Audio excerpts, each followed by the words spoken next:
Can you tell me the characteristics of any equation? Quite simply, an equation consists of two sides that are equal and balanced. Imbalances in the perceived power is what leads to power struggles and politics in the workplace. Hi, I'm Bhavna Dalal. I'm the author of the book Checkmate Office Politics and a leadership development specialist. I'm here to share with you 7 tips on building a powerful equation at work. Number one, in the current work environment, influencing skills are mandatory for success more than ever before. Gone are the days when things got done by authority alone. Number two, a vivid vision is a fundamental requirement for leadership. Clarity on your personal vision and aligning that vision with the organization or the team's vision is vital. One must invest in taking the time to comprehend their vision. Number three, build the relationship before you need the relationship. The importance of investing in developing and maintaining professional relationships cannot be stressed enough. Number four, don't whine but shine. Having a victim mindset is counterproductive. Shifting your perspective from acting and feeling like a victim to claiming your power and being in charge of your future is the sure short path to thrive. Number five, emotions are a powerful guidance and navigation mechanism. Knowledge, understanding, and leveraging of emotions is underutilized in the corporate landscape. Develop and hone in on this intelligence. Number six, come in touch with your personal power. Fear is the number one reason that stops us from doing it. Recognize that most fears are unreal. Find out what fears hold you back. Fear has killed more dreams than failure ever will. And the last but not the least, number seven, know the difference between being strategic versus being tactical. Be agile and adaptive to switch between the two in any task you do. You can know more and learn more about this in my book, Checkmate Office Politics. Thank you.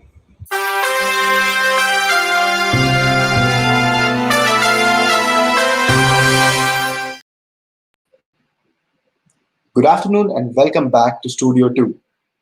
For our session 2062, A World That AI Made, we have author Toby Walsh himself in our virtual studio. Mr. Samrat Furnace will be in a conversation with him. Toby Walsh is a FAA Laureate Fellow and a Professor of Artificial Intelligence in the UNSW School of Computer Science and Engineering at the University of New South Wales and Data 61. He has served as Scientific Director of NICTA, Australia's Centre of Excellence for ICT Research. He is the author of 2 books on artificial intelligence for the general audience. His latest book, 2062, The World That AI Made, looks at the potential impact AI will have on our society. Mr. Samrat Furnace is a multimedia professional for more than 2 decades. He joined as a student reporter and reached to the editorship of one of the largest media houses in India, Sakal Media Group. His work in the digital media has won him awards from World Association of Newspapers. He has traveled across India and places in the world such as Israel, Malaysia, UK, and USA with a journalistic approach and has covered elections, calamities, and events of international importance. Let us now begin with this session.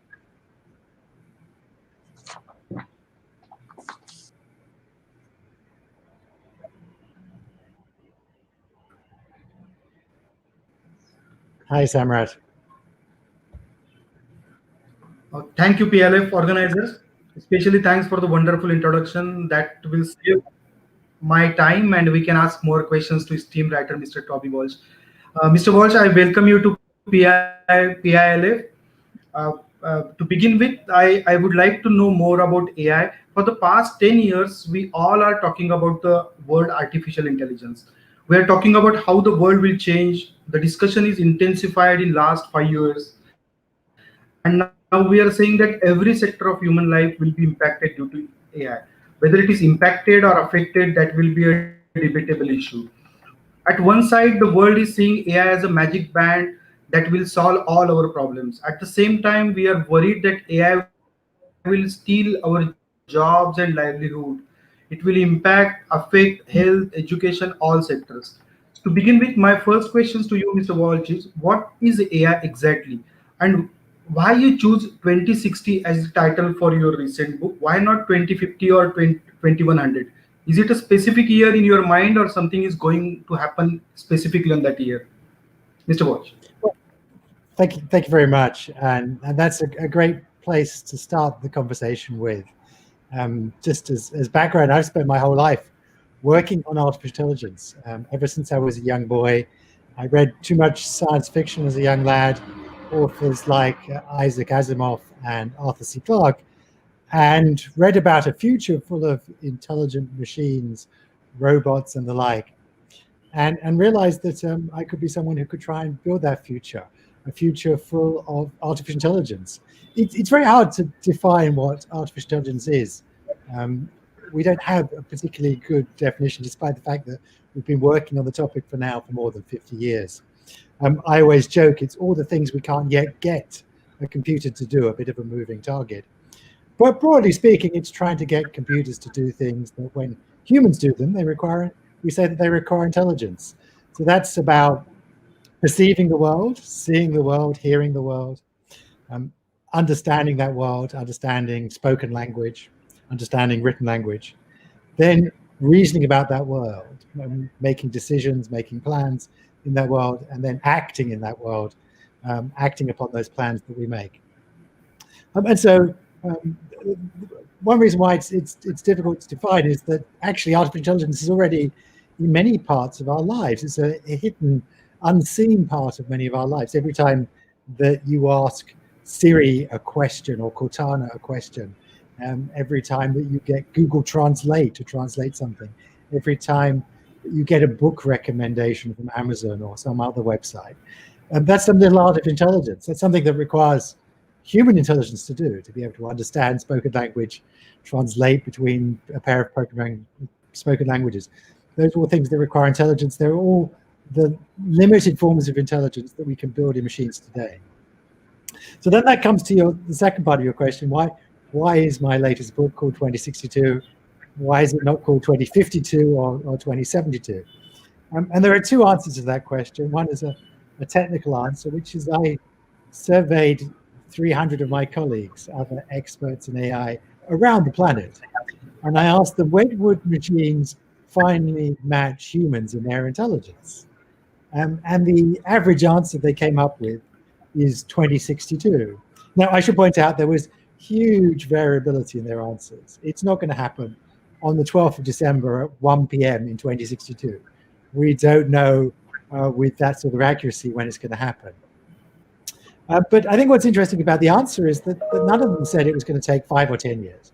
We still have an immense mountain to climb to match human intelligence.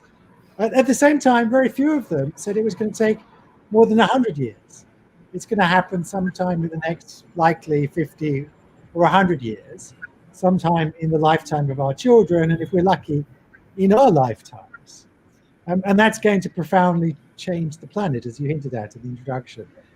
The fact that we are where we are on the planet today is due to human intelligence. If you look around the room that you happen to be in, the Zoom, the connection, the internet connection that's broadcasting me to you from Sydney, Australia to India, that's all due to our intelligence. Everything we see around us is the product of human ingenuity.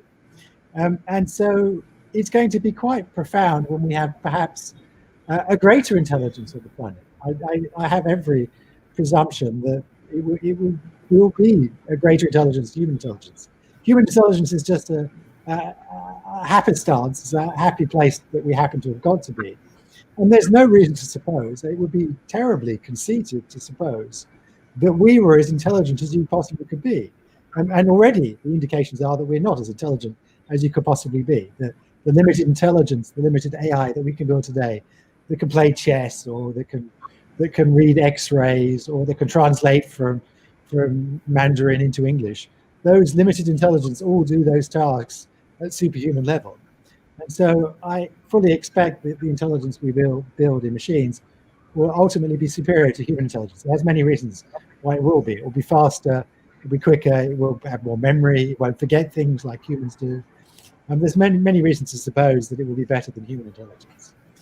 So that's going to really be a profound change on the planet if we have smarter intelligence around than our own. So that was the first reason why it was called 2062. It's the average year in which machines might match human intelligence, although, as I do point out, there's a huge uncertainty in the answer.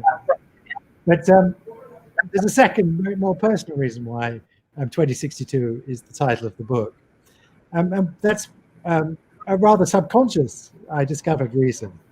When I'd finished writing the book, and actually I'd given it to the publisher, and they were off printing the first editions, but too late to think about whether I should change the title, I was explaining to my daughter about the book. And I was explaining, well, the book is about the world that you and all the other children on the planet are about to inherit.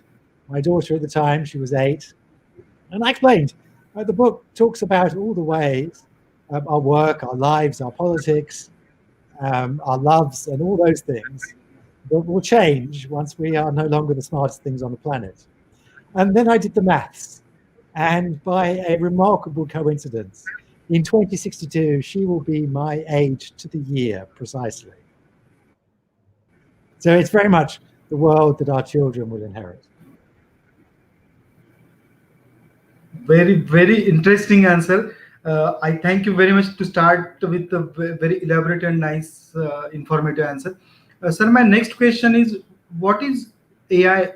Is it a science or a technology, or is it something else than science and technology? Because for generations, for last 100 or 1,000 years, we are learning science and technology as independent. But in AI, we are seeing it's a merger of science and technology. So how it is actually operating? Is it a science or a technology or a merger? I think you put your finger on it nicely. It is really a merger. I actually work at the University of New South Wales in a school of computer science and engineering, which reflects there is both the science to computer science and artificial intelligence as part of computer science, and there's also a significant engineering aspect to it, like any technology, about how you build such systems. But there is a science to it, and I think that's why I actually would argue it is one of the most fundamental scientific pursuits of this century, because it throws fundamental light onto the question of intelligence as a whole. Can we build intelligence in silicon that matches and possibly exceeds the intelligence that we have in our biology? And that is, I think, perhaps one of the most profound scientific questions we have left to ask. It goes to the heart of us. It goes to the heart of our own existence. It's what makes us special. When you wake up in the morning, you wake up and you open your eyes and you start thinking, and you're aware of that thinking. And it's the defining characteristic of being alive, that conscious thought that you have. So it really is a profound question to ask, could we replicate that in silicon? And if we could, what characteristics would it have? And when we talk about artificial intelligence, people sort of always focus on the intelligence word, which is, of course, not surprising. Intelligence is a significant part of our lives, and it's a very tall mountain to climb to match human intelligence. But they often forget that other word there, the artificial word, that's at the start. Whilst many of my colleagues dislike the title artificial intelligence, it begs people to talk about natural stupidity and artificial stupidity and all these other comparisons that are made. It is worth pointing out that the artificial actually carries an important weight, because the intelligence that we will build in silicon is likely to be very different, very artificial compared to human intelligence. And certainly the characteristics of the intelligence that we can build in machines today is a very different nature to human intelligence. And a good metaphor I like to give people to understand this is flight. We have natural flight, that's the thing that birds do. But there's also artificial flight, that's the things that humans do in aeroplanes, or we used to before the pandemic, we used to do in aeroplanes when we were still flying.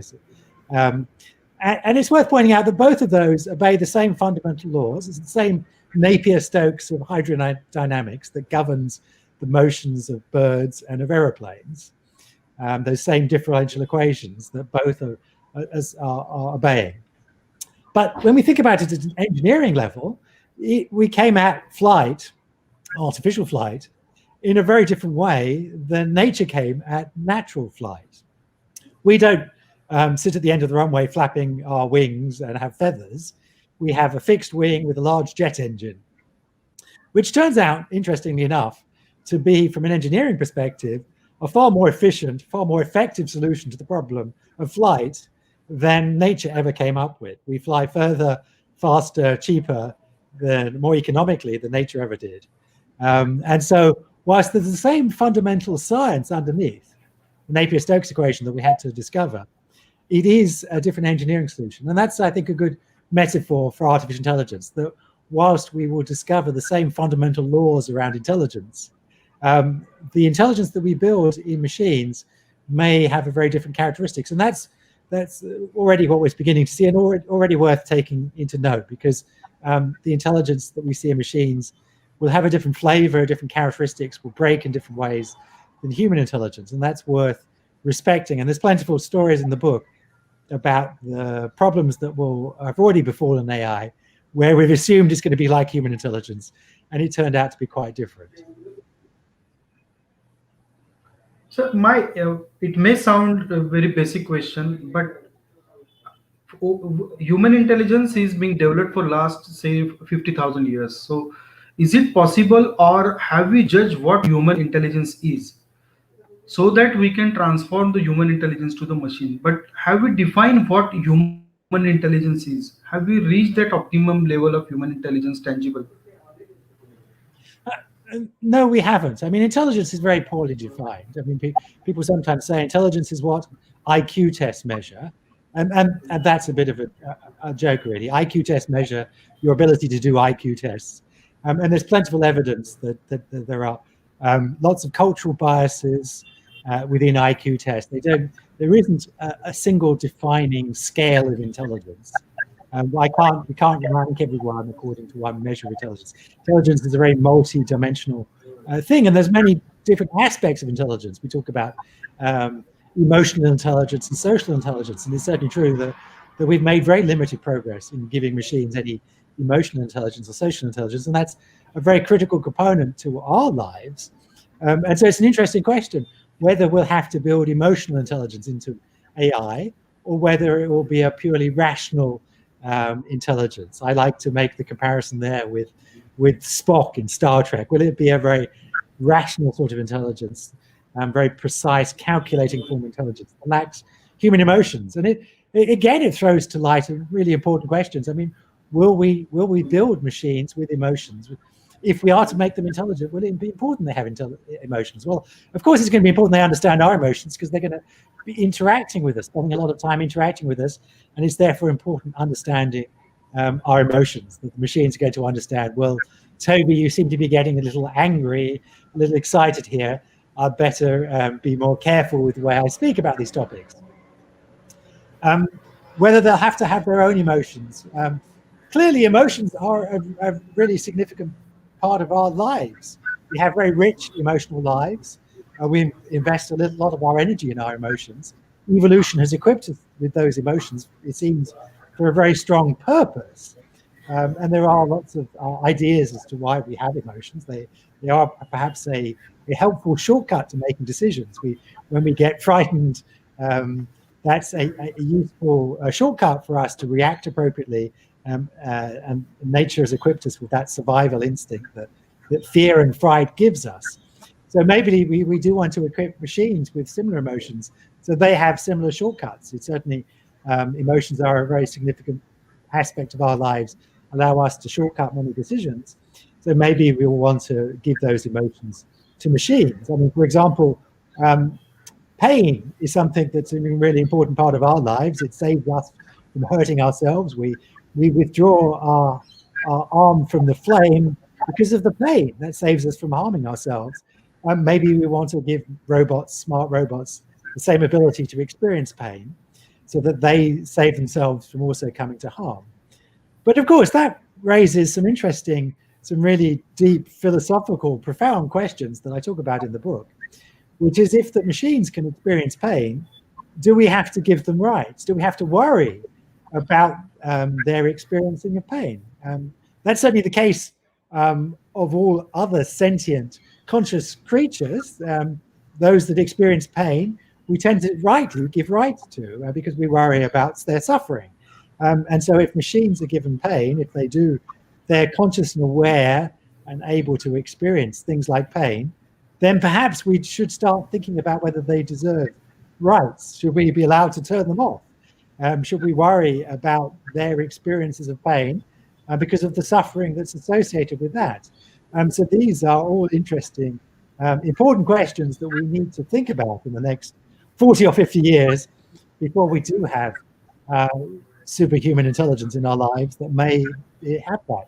Equally, it's possible that we build intelligence that is unable to experience pain, is not conscious, is not sentient. That would be very interesting. I mean, the thing that we least understand, the scientific question, perhaps we least understand, is our consciousness.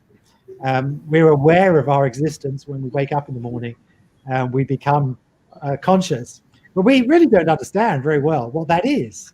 If you ask neurobiologists, they can vaguely point to somewhere at the base of the neocortex, which is the seat of consciousness. But as to what that physically is, we really don't have very good theories as to what that experience that we have of consciousness is. So it's interesting to think whether we will build machines that have any consciousness. In the book, I discussed 3 ways that may happen. How may it happen that we build machines with some sort of consciousness? Of course, it's possible that we never build machines with consciousness, that machines are the wrong stuff. They're made of silicon, not of biology, and consciousness is something that's uniquely connected to biology. But if they're not made of the wrong stuff, how could it happen? One is that we could program them with consciousness.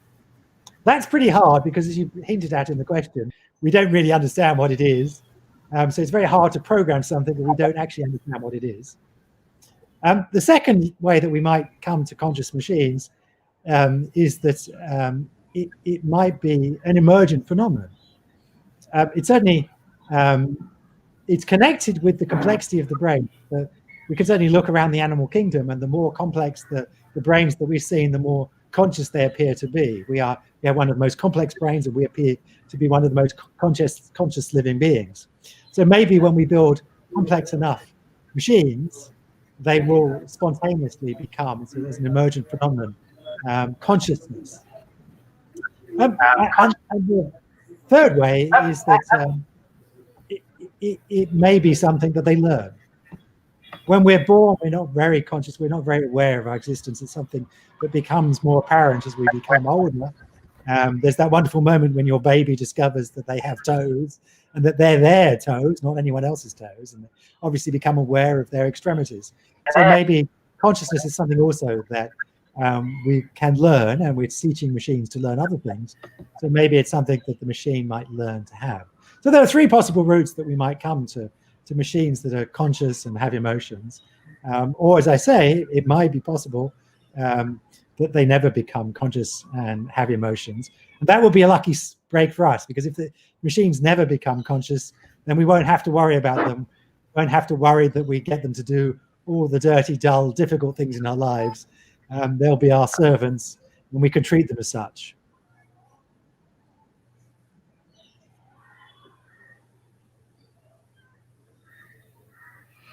In your book, you have coined a term Homo Digitalis.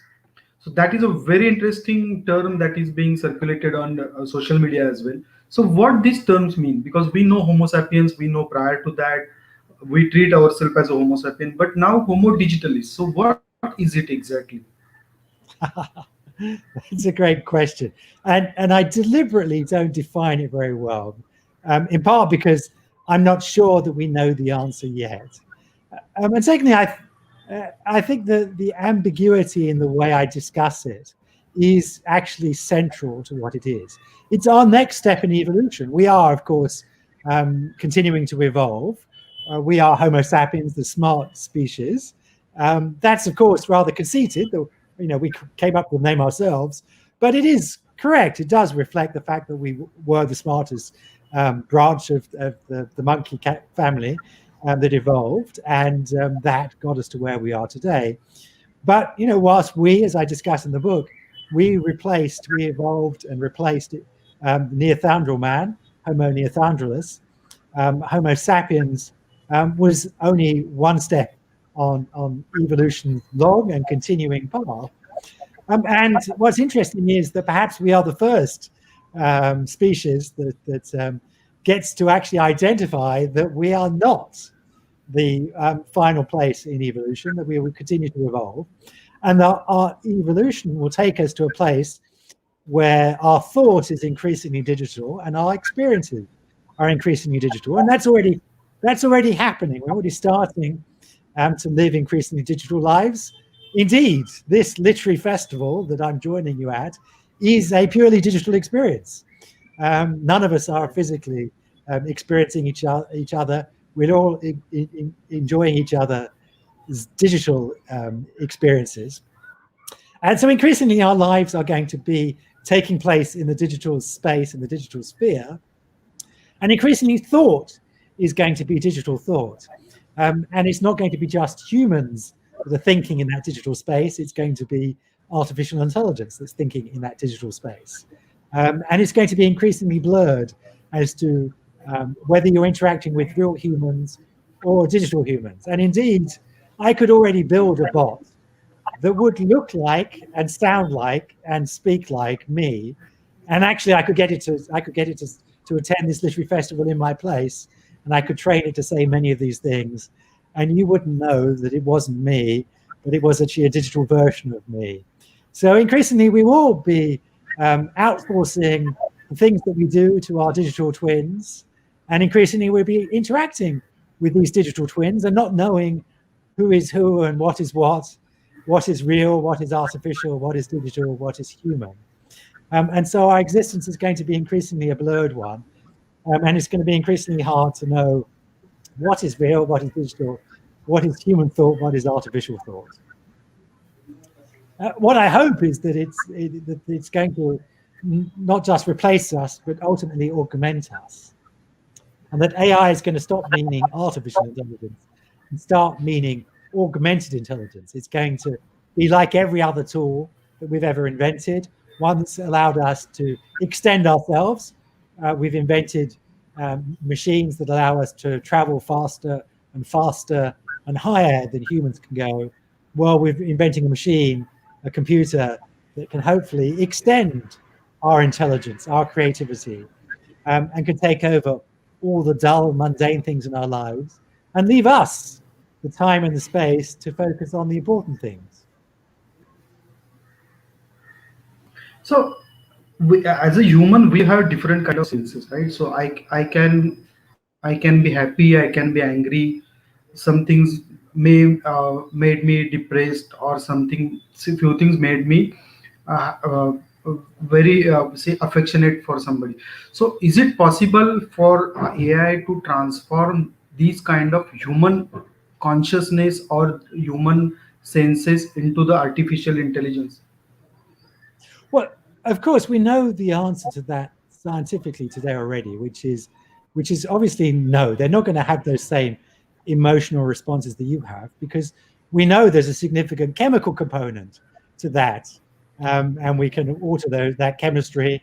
We can do that with medical drugs. We can do that with recreational drugs. We know that our feelings and our happiness and our sadness carry a significant chemical component, and computers that we build with artificial Right. intelligence don't have any of that chemistry. They're purely electrical devices. They don't have any interesting chemistry to talk about. But the interesting question is, can we build artificial versions of those?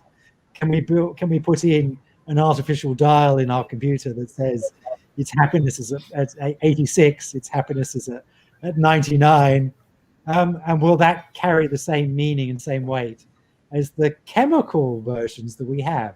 Those are interesting questions we don't know. It's not clear that we have to give machines those to they can do all those dull things in our lives, whether they're happy or sad. And perhaps it's better we don't give them happiness and sadness. One of my favorite books is Douglas Adams' Hitchhiker's Guide to the Galaxy, originally a radio play, a book, a TV play, and a movie. But there's that wonderful artificial intelligent robot, Marvin the paranoid android, who wonderfully talks about how all the diodes down his left side ache, and how he's got the brain the size of the planet, and all we ever ask him to do is open the door. So maybe it's good if we didn't actually give machines those sorts of feelings, because they would perhaps feel rather frustrated. But maybe we will. Maybe it's going to be important to actually give them intelligence, that we give them those feelings. It's all interesting questions we're going to answer in the next 50 years as we continue down the road of trying to build artificial intelligence, whether that's going to be an important component or not. We are in the middle of the conversation, and I'm taking you back to your childhood. So you are writing, you are a teacher of AI, computer science. You are writing about the future world. How was your how was your childhood? What kind of content you were reading? What kind of books you were reading? What kind of movies you were watching? Because those things affect human development, and we transform ourselves into we take ourselves to the next level. So while writing 2062, a book that will made an impact on human lives, how was your born and brought up process? That's a lovely question, and that's why I take so much pleasure at speaking like at an event like this. That the future that we invent is the future that we can dream about. And who are the dreamers in our society who help us to imagine that future? Well, that's authors. And that's why I'm with you today, because I was a vociferous reader as a young boy. I was always down the library borrowing more books than I was allowed to. And I became a great fan of science fiction, reading about the future that those authors, as I mentioned, my favorite author was Arthur C. Clarke, closely followed by Isaac Asimov. But reading widely those authors about a future, and they wrote about a future full of intelligent computers and robots. And then when I was 8 or 9, I remember realizing that that was probably going to be part of my future, that the future that they were writing about was a sort of technology that was possible, perhaps within my lifetime. And so when I was that young age, I remember setting myself the goal of building artificial intelligence. And perhaps if I had greater imagination, I might have moved on from that young childhood ambition. But I haven't. I went to university to study what was then a very obscure subject of artificial intelligence, and have been following those dreams ever since. But I think it is worth recalling that the only future you can build is the future that you can imagine. And the future that I'm imagining is largely the one that authors like Arthur C. Clarke and Isaac Asimov helped me imagine. And so hopefully this book will be also, I hope, inspirational to young readers in India and elsewhere about the future that they can go off and build, that our children will go off and build. And the book, I think, has an important message. It's interesting, when you write a book, the book that you finish writing is not the book you start writing. You actually learn a lot in the process of writing, and the book becomes something else. And the book I discovered was all about how 2062 is entirely up for grabs. There's nothing fixed about the future. People ask me, well, what is the future going to be like, Toby? Tell us about all the artificial intelligence going to be in our future. And I like to tell people, well, there are many possible futures we get to have. The future is the product of the choices we make today. And none of them are fixed. We have still free will. We still have the ability to choose what that future is. And so the book is actually asking people to make some deliberate choices as to what 2062 should be, because there's also a lot of caution and warning in the book. The book warns about all the mistakes that we could make if we're not careful, if we don't think deliberately about what that future is, if we sit on our hands and allow the future just to happen, about how technologies like AI could improve, but equally could harm our lives, how they could transform the nature of work, how they could transform the nature of our politics, how they could transform the nature of our human values if we're not careful. And we already see some troubling signs. We already see how technologies like AI are being misused with social media. The internet is being misused to cause fake news and deep fakes. And there's lots of troubling examples we can already point to how the technology is being used to divide us, not to help us, not to increase inequality within our lives. And we face a real significant challenge in the future. And the last year, 2020, has been a very difficult year. And with the pandemic, with climate change, with increasing inequality within our society. So we do have to think very deliberately about how we use technologies like AI to deal with these wicked problems that face us today, and pick a better future, one where all of us get to profit from these technologies. So, taking you back now, I'm asking a very 2020 question. So in this year, actually, for the first time, AI or machine wrote books, novels, and a few stories, and even a news. So, as a you are also writer and especially science writer. Would you like to read a story designed or written by AI or robots? So in coming years, there will be more and more machine in apply in creative writing as well. So how are you seeing that kind of feature? Because writing and reading makes us different from animals. Because I don't know whether animal can read or write, but I know that human can read and write. So that differentiates between us and animal. So if machine is going to write stories or creating content, how as a writer you see these kind of changes? That's a lovely question. I mean, of course, you're right. Language is at the heart of our intelligence. We think in words, it seems, and we are unique in our command of language in the animal kingdom, and that is obviously intimately connected to our intelligence, our ability to express complex, abstract ideas in language, and to convey them in words, in print, and the like. But what many of our listeners may not realize is that many things you already read are written by machines. Many news stories, many short news stories, already written, composed by computers today. When you read the latest story about the share price of Amazon, it's written by a small computer program that knows how to turn those numbers into a paragraph or two of text. So increasingly, we will find that things that we are reading are written by machines. But I think that so while short amounts of words will be runs written by machines, and we perhaps will be fooled by them, I don't think as authors we have to worry too much about machines writing novels and books in the near future, because they won't mean as much to us.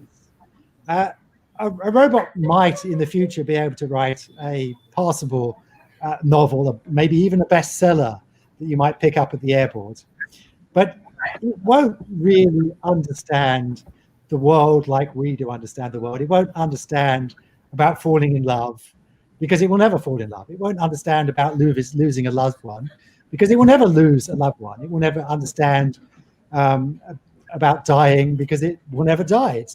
It doesn't have a mortal existence. It will live for eternity. And so all those human experiences, it won't be able to speak to because it won't experience them.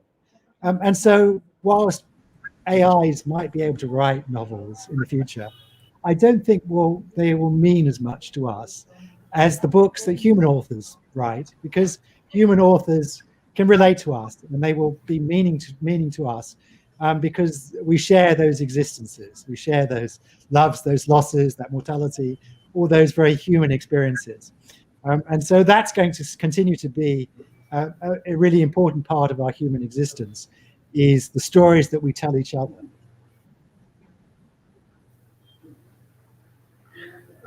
This will be last question from my side. After that, I will take questions published placed on Facebook Live. there is often talk that AI will steal my job, and a section of media, section of writers, experts are telling that okay, AI will replace human work. So is it possible in coming, say, 20 years, 50 years, or up to 2062 that AI will replace few kind of jobs? That's again a great question to end on.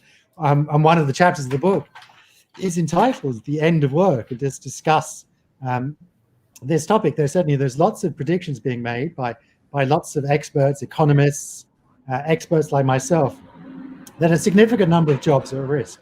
Now, I should say, and the book spends a lot of time going into these analysis, there's huge uncertainty. There are lots of studies that have made predictions. One of the most famous was a study out of the University of Oxford in 2013. It was one of the first studies here by some authors, Frey and Osborne, that predicted that 47% of jobs were at risk of automation in the next 2 decades. And what's certainly true is that we don't know, certainly not to single-digit accuracy like that, the number of jobs at risk. But it's certainly the case. Technologies have always taken away jobs. They've always replaced certain jobs. And technologies have always created new jobs. That's always been the history of the last 200 years of technology, ever since the Industrial Revolution. We've been taking jobs away and inventing new jobs. And we have no idea, really, what the balance is going to be moving forwards. Are more jobs going to be created than destroyed? It's certainly worth seriously thinking about this and thinking about what jobs machines are going to be doing. And there are plentiful things, though, that humans do and that we will value humans doing. We talked a little about telling stories, about being authors. I think that's a pretty safe job. We'll be wanting to read human authors for a long time coming forwards. There's lots of things that we do, social interactions, that we'll prefer interacting with humans, and we'll pay more to have. I much prefer to have a human doctor than a robot doctor tell me the bad news about my health. I much prefer having a human psychologist than a robot psychologist. I much prefer electing a human politician than a robot politician, although maybe the robot politician will be less corrupt than the human. Maybe I should be electing the robots. So there are plentiful things where I think we'll prefer humans to robots doing. And there will be plentiful things for a long time going forwards where I think humans will still have the edge than robots. But ultimately, robots might be able to do almost everything that humans do. And that's an interesting thought. If we think about it today, people forget the weekend wasn't a human invention. It was an invention of the Industrial Revolution. In the northeast of England, with this success and prosperity that automation brought, that was we started to build factories and automate manufacturing, we brought greater wealth into existence. And the workers in those factories demanded they share some of the prosperity. They demanded they got Sunday off so they could go to church. And that demand was successfully met with the aid of unions and the like. And then they demanded they got Saturday afternoon off. And they also got Saturday afternoon off. And then they demanded they got Saturday off as well. And then the idea that you might get 2 days off a week was something that is a nice idea, a meme that has spread relatively widely, although of course not it's still got a long way to go to meet every village in India. But it's a product of the ingenuity and the automation of manufacturing that happened in the first industrial revolution. And so if we're lucky, the book talks about how we might achieve this, we might use the prosperity, the fact that the robots can do many things, to share some of that prosperity so that all of us can sit back and spend more time enjoying the finer things in life. I always like to remind people that work is the truly only obscene four-letter word.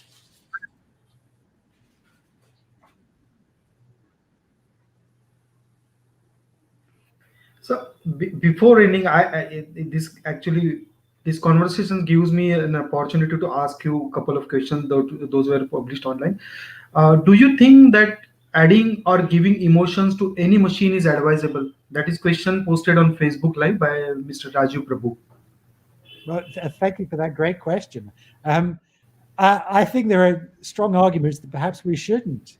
As I hinted at earlier, if we do give them emotions, if we do give them in particular the emotion of pain, then we'll have to worry about their suffering. And we do worry. about the suffering of other animals that have pain. Rightly so, we do worry about the suffering of animals, and we do have, in most countries, we have strict rules to prohibit and limit the amount of suffering. And I have, a lot of respect for vegetarians who don't wish animals to experience pain and don't feel that we should kill them for the benefit of eating. And so similarly, if we give emotions and pain to computers, then we'll have to make all those considerations. And the great thing I like to remind people today is that when people ask me, well, such and such a job has now been automated, been replaced by a computer. And I normally ask people to tell people, well, we should be rejoicing. The very nature that we got something like that done by a computer today tells me it was dull and repetitive, and we should never have been tormenting humans by doing that task, and we should have only got computers to do it. Well, if computers do start suffering pain, then we'll have to worry about giving them those dull, boring, dangerous, and repetitive tasks too.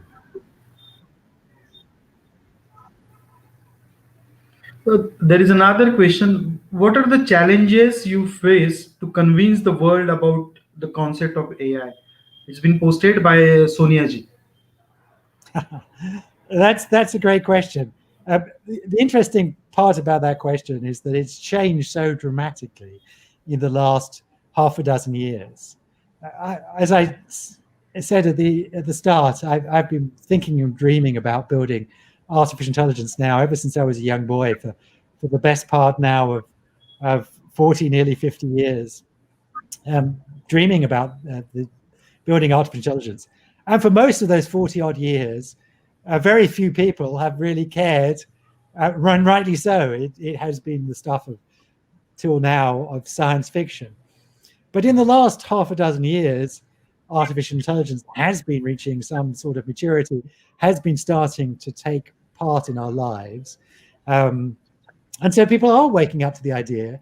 And now actually, I think I spend most of my time trying to actually calm people down about how rapidly artificial intelligence is arriving, that there's still a huge, great mountain to climb. And that's why I think the title of the book is really quite a nice title. It reminds people it's still 40 or 50 years away. It's not 5 or 10 years away.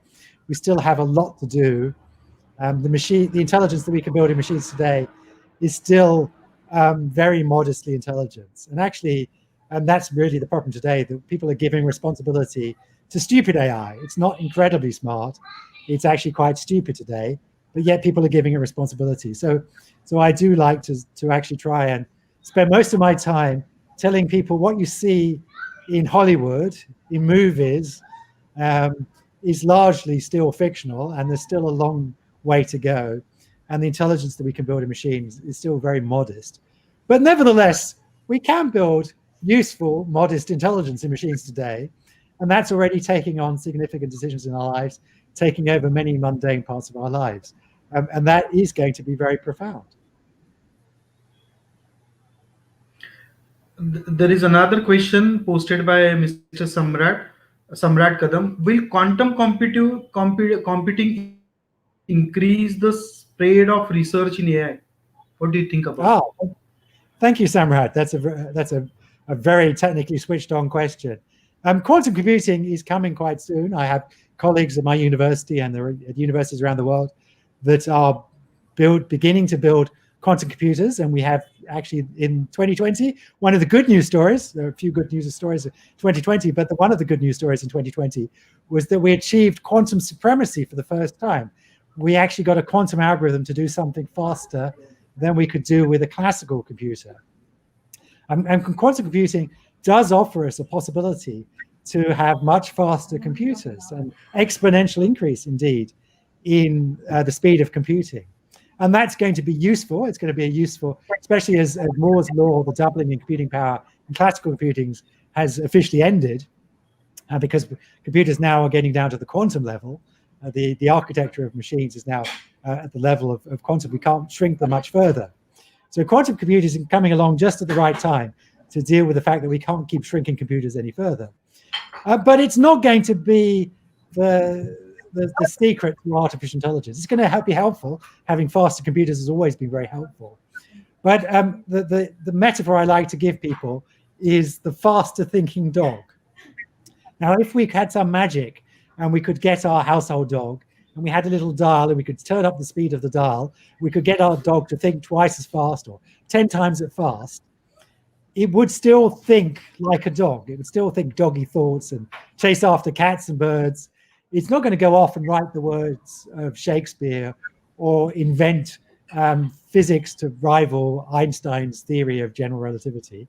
Because at the end of the day, it's a dog. It lacks language and all the other things required.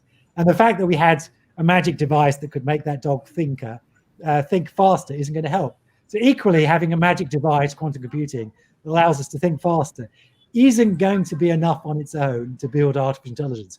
We still have to invent some other things. I don't know what those are. That's why we've still got 40 or 50 years of work to build artificial intelligence. So speed alone is not going to get us there. We still miss some key components, and we don't know what those are. It's still a great scientific adventure for us to spend the next 50 or 100 years exploring. So I am adding my question here. So as we were talking and you mentioned about how AI robots will work tirelessly or without weekly off. So every such kind of innovation or technology has always had under the impact of political leaders' decision making. So how do you see the world's political leadership or decision policymakers as looking at AI? So are they interested in implementing AI, or they want to say tweak the rules or implement some kind of restrictions on AI research? What kind of, because in every in past 100 years, each of the technology invented was adopted swiftly by political leaders. They implemented it, they tested it, and then it becomes a popular technology. So how do you see world's policymakers are reacting to the AI? That's a fantastic question. Thank you. Yeah, well, one of the chapters of the book is also called the end of politics. Actually, I should explain. Every chapter in the book is called the end of something. The end of work, the end of us, the end of politics, the end of human values. Before your listeners get a bit worried, the book sounds very negative. The book is actually quite upbeat, even if the chapters are all entitled "The End of Something." And one of the chapters is all about how this will change politics. Much to my surprise, I spend much of my life now talking to politicians, which is interesting because a dozen years ago, I didn't spend any time at all talking to politicians. I now spend a lot of time talking to politicians, to leaders of governments. I've spoken to kings, I've spoken to the United Nations, I've spoken all over. And it is gratifying to see politicians wake up to the idea that artificial intelligence is arriving and that we do need to start planning and investing in our future. And you see some amazing investments. Even India has a $500 million AI plan over the next 10 years to invest in AI, a very foresighted plan to look at how this technology can be used to lift the quality of the lives of all Indian people. I mean, it has great benefit, and the Indian AI plan looks at how it's going to improve the production of food, how it's going to improve the quality of people's lives. As an example, I always like to point out that one of the greatest hopes for AI is the way it's going to transform healthcare. That the moment that we have diseases that people are dying of every day, diseases that we know how to diagnose and we know how to fix, that take pennies to fix, and yet, for want of that medical knowledge out in the field, the people are needlessly dying. Well, we are going to soon get to a point where we can put the very best doctor's advice on a smartphone, on a little app, or on any mobile device, and get that out to every village in the poorest parts of India, in the poorest parts of Africa, and provide that first world healthcare to those people in the most rural and remote communities. And I think that's a great promise, a great opportunity that artificial intelligence will help to bring. But equally, it's not all positive. There are also, like any technology, there are negatives, and we've already seen the beginnings of the misuses of these technologies. We saw this in the Trump election. We saw this in the Brexit referendum.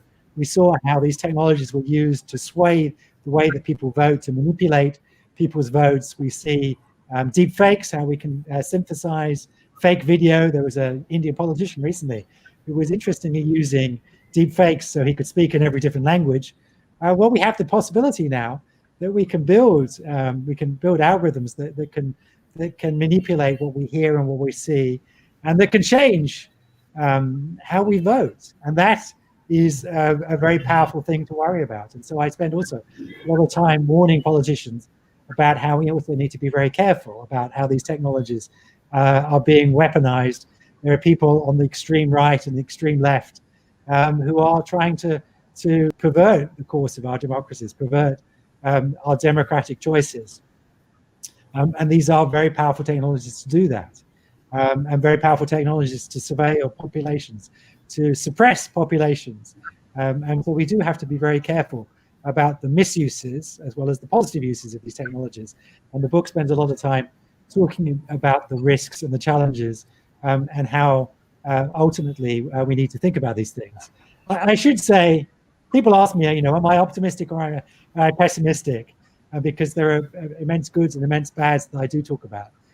And I do like to summarize it by saying that I'm optimistic in the long term, but I'm pessimistic in the short term. We do face a very critical 10 or 20 years in front of us now. There are some wicked problems. We are, of course, facing a very wicked problem at the moment, the ongoing pandemic that is afflicting many countries around the planet, and all the people who are suffering that, and all the untimely deaths that's causing. And many other wicked problems like the climate emergency, like the increasing inequality that we see within our society, like the fractured political conversations that we see within many societies.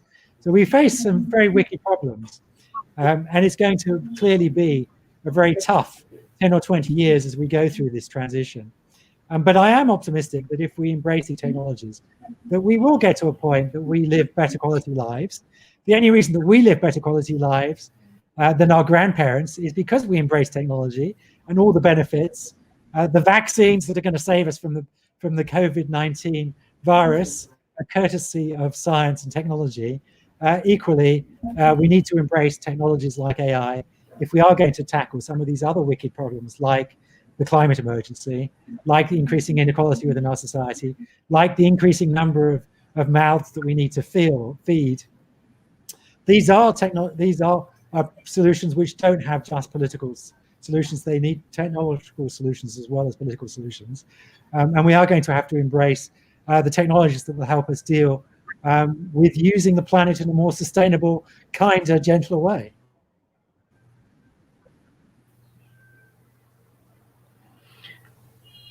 Thank you very much, Dr. Toby Walsh. It was a wonderful discussion. It was not about the only book 2062, but it was about how the world should see AI. I thank you again. Thank you, PILF organizers. Now I take it to Rahul. Thank you very much. Keep safe, everyone.